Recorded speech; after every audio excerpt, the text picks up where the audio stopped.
दोस्तों, आज भारत की आज़ादी को 74 साल होने को है। वर्तमान देशवासियों के लिए ये कल्पना भी कर पाना मुश्किल होगा कि सन 1947 का भारत कैसा था। तो चलिए आज हम उस सच से पर्दा उठाते हैं और जानते हैं कि तब भारत की दशा क्या थी।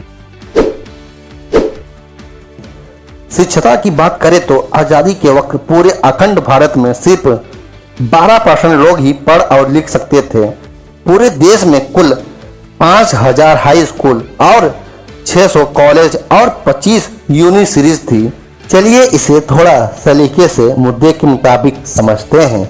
1947 में भारतीय रेलवे 16 अप्रैल 1853 के दिन भारत में पहली बार मुंबई के बोरी बंदर से थाने के बीच 20 डिब्बों वाली ट्रेन चली। इस सफर में महज 35 किलोमीटर के अंदर को काटने के लिए 3 स्टेम इंजन लगाए हुए थे। फिर भी सफर को तय करने में ट्रेन को पूरे 75 मिनट लगे। धीरे धीरे टेक्निकल सुधार होते रहे और जब अंग्रेज भारत छोड़कर गए तब पाकिस्तान और बांग्लादेश को मिलाकर पूरे देश की रेलवे लाइन 65,185 किलोमीटर लंबी थी। देश के पूरे रेलवे व्यवस्था देसी राजवाड़ों और प्राइवेट कंपनियों में बटी हुई थी, जिसे आज़ादी के तुरंत बाद ही भारतीय सरकार ने अपने कंट्रोल में लेना शुरू कर दिया। और किराए की बात करें तो पाई से लेकर कुछ आने तक था। 1947 में बॉम्बे में कुल 204 ट्रेनें दौड़ती थी। मुंबई शहर की आबादी तब 16 लाख हुआ करती थी और उस वक्त बॉम्बे की सीमा सिर्फ अंधेरी तक ही थी। अंधेरी के बाद इलाका जोगेश्वरी आउट ऑफ बॉम्बे में गिना जाता था। 1947 में भारतीय मोटर गाड़ी, सन 47 तक भारत में हिंदुस्तान मोटर्स और महिंद्रा इन जैसी गाड़ियों का जमाना आ चुका था। यातायात की बात करें तो ओपन डबल टेकर और सिंगल टेकर जैसी बस दौड़ती थी। किराया कुछ 4 आने के आसपास था और पेट्रोल के दाम 41 पैसे प्रति लीटर थे। 1928 में America company general Motors Bharat में आगमन हुआ। जनरल मोटर्स के सेवलिक ट्रक भारत में बहुत ही चलते थे, लेकिन आज़ादी के बाद ही 1948 में भारत सरकार ने जनरल मोटर्स कंपनी की छुट्टी कर दी, क्योंकि जनरल मोटर हमारे देसी मोटर्स कंपनी हिंदुस्तान मोटर्स को कड़ी चुनौती दे रही थी।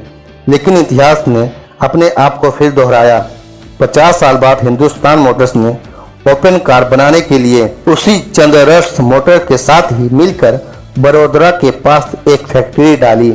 1947 में भारतीय विमान व्यापार, आपको ताज्जुब होगा कि 1947 में भारत में Indian national airways, Ambika airways, मुसरी airways, Kalinga airways, Deccan airways, एस service of India Bharat airways, Himalaya airways, Jupiter airways जैसी एयर विजन कंपनियां थी। भारत देश में उस वक्त इतनी सारी विमान सेवा होने का कारण यह था कि 1945 में द्वितीय विश्व युद्ध की समाप्ति के बाद अमेरिका ने अपने कई सारे हवाई जहाज बेच दिए थे, जो कुछ धनिक भारतीय ने उन्हें खरीद कर एयरलाइंस का बिजनेस शुरू कर दिया।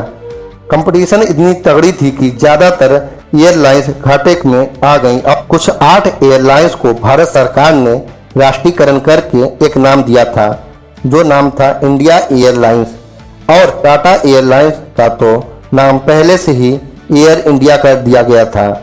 15 अगस्त 1947 के दिन भारत में कुछ 15 एयरपोर्ट थे।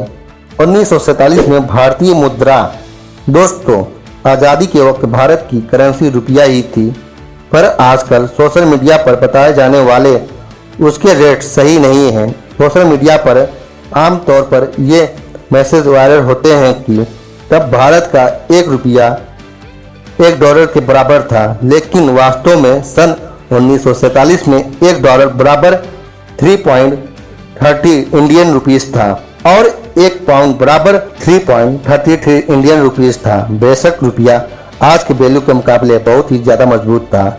बंटवारे के दूसरे ही दिन पाकिस्तान के सामने ये प्रश्न था कि वो अपने देश में आर्थिक व्यापार किस मुद्रा से करें, क्योंकि तब नोट छापने की 6 प्रिंटिंग मशीनें थी और जो 6 की 6 मशीनें भारत की थी। इसलिए पाकिस्तान ने परमिशन लेकर भारत के ही नोट पर हुक्म में पाकिस्तान लिखकर अपना काम चलाया। सन 1947 में चीज़ों के दाम तब अच्छी क्वालिटी के 1 किलो चावल 26 पैसे में मिलते थे और शक्कर यानी चीनी 57 पैसे किलो थी। केरोसिन 23 पैसे लीटर थी और 55 किलो की सीमेंट सिर्फ 3 रुपये में मिलती थी। तब 1 तोला गोल्ड की कीमत 103 रुपये थी। वैसे गोल्ड की कीमत विश्व युद्ध से पहले 39 इंडियन रुपीस थी, लेकिन विश्व युद्ध के बाद उसको अचानक बढ़ा दिया गया। इसलिए यह कीमत उस वक्त के लोगों को बहुत अधिक लग रही थी, और लगती भी क्यों ना, तब लोगों की आय भी बहुत कम थी। उस वक्त भारतीयों की एवरेज इनकम सालाना 265 रुपये थी। इतनी कम इनकम होने के कारण ज़्यादातर लोग महंगाई कम होने के बावजूद भी उतने मज़े नहीं ले सकते थे। और आज के दौर में हम अधिक महंगाई में भी मज़े मार रहे हैं। टेक्नोलॉजी के क्षेत्र में वॉशिंग मशीन, मिक्सर मशीन, घरेलू फ्रिज, मोबाइल, टेप रिकॉर्डर जैसे 160 किस्म की जीवन जरूरी आविष्कार उस वक्त न होने के कारण तब की जीवन शैली आज के दौर से बहुत ही निम्न थी। 1947 में भारतीय सिनेमा आज़ादी के साल ही भारतीय प्रदूषण ने कुल 283 फिल्में बनाई थी और वन एवरेज एक फिल्म 1 लाख रुपए की खर्च से बनी थी। बंटवारे के बाद भारत में कुल थिएटर की संख्या 1384 थी, जबकि अलग हुए पाकिस्तान में कुल 117 थिएटर थे। तो दोस्तों, हमारे पुरखों के जीवन के उस दौर की कहानी आपको कैसी लगी, हमें कमेंट बॉक्स में कमेंट करके बताएं। दोस्तों, वीडियो अगर आप लोग को अच्छी लगी हो तो वीडियो को एक लाइक कर दें और चैनल पर अगर नए आए हो तो चैनल को सब्सक्राइब कर दें। फिर मिलते हैं ऐसे ही एक इंटरेस्टिंग वीडियो के साथ। तब तक के लिए जय हिंद दोस्तों।